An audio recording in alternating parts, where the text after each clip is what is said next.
let's talk about my finished objects, work in progress, and some yarny plans. Hi there, my name is Alena, this is my knitting channel, and today I want to have a classical knitting podcast episode for you. I don't have a lot of finished objects, I have only one, but I wasn't able to stop myself from sharing it with you because that one definitely needs a lot of attention. Let me introduce you my first ever colorwork cardigan that I stick. This is Tess knit for woolen knitwear. This is her Flurry cardigan. She has sweater with a similar colorwork pattern, and this is a cardigan. The yarn and pattern was kindly gifted for the test knit. I used 2 strands of BC Garn Loch Lomond of each color, red one and natural one. This is a raglan cardigan that you knit in the round. This pattern also has description how to do it flat, if you're ready to do it flat. I wasn't ready, and plus I wanted to have some experience with sticking, so the cardigan inside looks like this. It has almost everywhere nice floats, except for 2 parts where I made some mistake.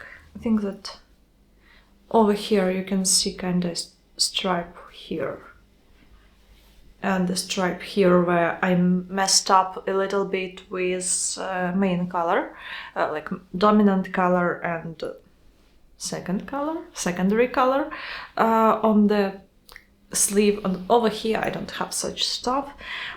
It's just out of the block and mats, that's why the sleeves a little bit scrunched up over here. I need to steam them a little bit, but I cannot wait to share. I will steam it a little bit later, or it will just, like get better while wearing, because I want to wear it tomorrow to work. So I need to show you just before I can put some stains on it, because there is a lot of white, so I can do it. How do you knit this cardigan? You start from the very top, and you start casting on stitches for the as usual for the raglan with the main color, and then you start knitting usual raglan with increases at 4 points, and you knit them in the color work. The only problem that I see right now is that you don't have any German short rows to raise the back, and you start right away in the round, because from time to time some raglans can be done in a way that you start knitting without joining them over here. You just increase a little bit for the neckline and for sleeves and the back, and only slightly after you join over here under the neckline, so you kind of form this a little bit lower part of the neck, of the front neck, obviously. Over here there is no such thing. That's kind of understandable why, because this is colorwork cardigan, and in case of having German short rows or something else, you'll have to parallel with the colorwork. If you can do it by yourself without pattern description, just add them and you won't regret. I wasn't able, and I think that it's quite complicated to add German short rows for such cardigan. That's why designer decided to omit them. The fit isn't too bad, but your neckline will be a little bit higher over here, so keep it in mind. Then you work in a color work. I need to close my holes over here because I forget to pick up additional stitches to close it. So you need your raglan stitches in the main color, the same as then you will need cuffs, and also after splitting for the sleeves, you start knitting sleeve and adding this line, so you won't see any changing of the round. So the round always will be inappropriate. You won't see, like as usual with stripes, you may see this jog. And you're hiding kind of all decreases into this line, because as you can see, the sleeve is tapered. The pattern suggests to start knitting sleeves right after the yoke and then start knitting the body. You knit the whole body in the round. Even what surprised me that usually when I sew sticked cardigans, you knit bottom hem flat and you don't need it in the round because you don't stick it, but over here the sticking was also for the rib. And then when you're ready and you finish the whole body with ham, you can proceed with sticking. There is two options mentioned in the pattern. One of them is that you can take a sewing machine and sew down appropriate stitch, and then you can stick. But I don't have any sewing machine, so for me that option wasn't possible, and I decided to go with a crochet chain. I have added over here, we had 6 stitches part with contrast color in the middle. No, it was 5 stitches. Yeah, it was 5 stitches. So I crocheted stitch between main color and contrast color. I will add over here the video because it's hard to describe what I did from both sides. So I kind of had this contrast color line and 2 crochet braids near it, and then I cut through the whole contrast line. That was a scary one. There is also a video how I did it with scissors. I just, I had to do it in a bad lighting because I couldn't wait anymore for the daylight, and I had to cut it right away because I thought that probably I will sleep bad if I won't cut it. I decided to show you a little bit close up how I'm crocheting the part before cutting it. It looks a little bit awkward to film it, but basically this is happening in this way, and that's how it looks when you sew down first part. Then I did the same with another side. It was even a little bit more fiddler because you need to do it pretty close to the previous one, so it was even fiddly. And one important note over here, the cardigan is knitted with 2 strands of BC Garn Loch Lomond, but for sewing down and enforcing this part before cutting it, I used only 1 thread of BC Garn Loch Lomond because according to everything that I read before cutting it, this should be the most efficient way because you need a really thin thread to do it. And the most exciting or scariest part when I'm cutting the cardigan, like this first attempt was no, not first attempt, there is only 1 attempt. This first cut was the most scariest, as you may imagine, and I checked that nothing is broken and it is still a whole piece, not part of it. And I will even add you a little bit of ASMR how I'm cutting it because of the sound. And additional important note that you have to be very, very careful at the top and at the very bottom of the cardigan. You should secure all your threads pretty tightly so nothing will fall apart.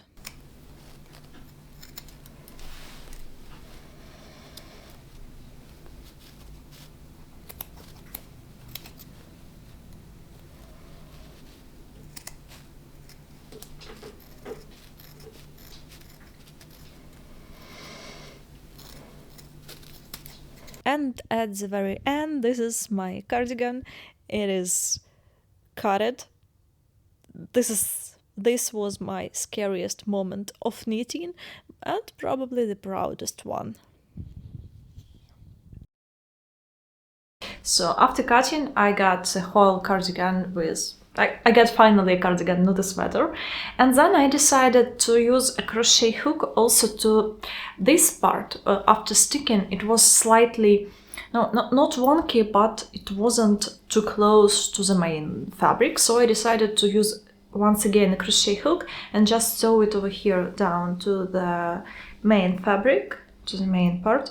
And then you pick up stitches for your button bands, for the both of them. And after that you need the neckline. My cardigan doesn't have any buttonholes. The pattern of course suggests how to knit buttonholes, but keep in mind that the pattern suggests adding buttonholes only on this button band and not over here. So at the very top you won't have, according to the pattern, you won't have button and the buttonhole, but I do suggest adding it. I decided to go without buttons because I got a feeling that probably it would be too chunky for me to wear it with buttons. So I decided at the very beginning to knit it without buttonholes, to wear it with belt, to see how the seams will go. Maybe I would like it like that, or maybe I won't. Over here will be, of course, photos how I style it right now, with a dress or with jeans. And that's quite sturdy fabric because you use 2 strands of light dicky weight yarn in color work, like 2 colors, 2 strands of each color, so it's kind of 4 strands of the yarn, so it's really warm. That's why I don't want to close it. Probably I won't close it too often. And I decided not to go with buttonholes, once again mention this. And in case I would like to do buttonholes, I think that I will try the technique when you add buttonholes with a crochet hook afterwards. And that also was the reason why I decided to omit them, because I wanted to try that technique. And how to do it? Of course, you need to knit button bands without sleeves, without holes. All the details, like hem and cuffs, made with a short rib. Probably that's the reason why I'm obsessed right now with short rib. It looks so beautiful for me. So I decided to do the same for my another sweater, but a little bit later about it. This seam blocked out nicely. It became a little bit softer. I cannot say that Loch Lomond is too soft, but it's just slightly lofty. For me, it's totally tolerable. And after blocking, it became a little bit softer. Of course, all the stitches become much more, like even. They look like a whole fabric and you don't see any strange stitches or something like that. At the very beginning, I wasn't sure about my color choice. I got a feeling that probably it's not so good as I expected, but after finishing it and taking photos, I understood that it's definitely a stunning piece, and I will be wearing it for quite often, I think, especially when the weather will be a little bit warmer, so I can wear it without coat or jacket. And it can be, kind of like a jacket or outerwear by itself because of the sturdiness and amount of work and amount of yarn used. And the main thing that I wanted to mention is that this is definitely a whole colorwork project, but because the colorwork is so easy, it's not such a problem to knit it. Plus you knit it on 7mm needles, so it will flow off your needles if you work on it as your only project. But who does that, right? We all have a lot of whips at the same time. Enough of that cardigan, probably I was rambling a lot, and let's move to my works in progress. Last time I mentioned that I finally started knitting my beautiful cardigan with Cardiff cashmere. I will show you once again just because this is my precious and I cannot skip it. This is color 519 of Cardiff Cashmere Classic, and that's what we have. I have a whole sleeve, I think around 10 centimeters of the body, and I started literally just started knitting second sleeve. The whole body is, as usual, on the cord. I like this. I like to knit in this way because from time to time I like to play yarn chicken game. I hope I won't have it over here. I need to do this. I hope that I won't play this game, but also I like to have, everything done. And when I finish the body, this means that I don't need to do anything.